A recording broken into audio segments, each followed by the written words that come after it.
Hey fellow developers, have you ever built a Flutter app that looks perfect on one device, but completely breaks on another? Maybe the buttons are too small, the text doesn't fit well, or the layout just looks off. So let's fix that using MediaQuery, a simple way to make your Flutter app adapt to any screen size, orientation, or device, with just a few lines of code. What is MediaQuery?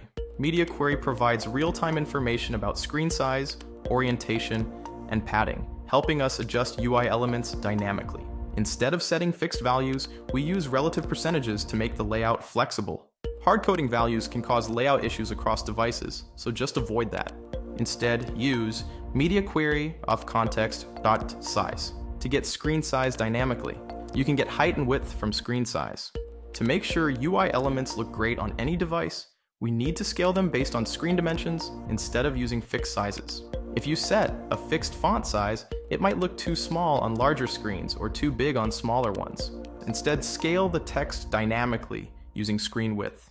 Here, used style means the text size is always 5% of the screen width. This keeps the proportions consistent, making sure the text is neither too big nor too small.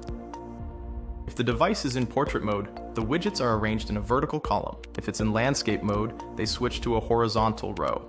This ensures a smooth transition and a better user experience. Using MediaQuery, you can build Flutter apps that look great on any screen size and adapt perfectly to orientation changes. No more broken layouts, just a seamless, responsive UI. Alright, now, your app can look great on any screen. No more broken layouts. Want to dive deeper?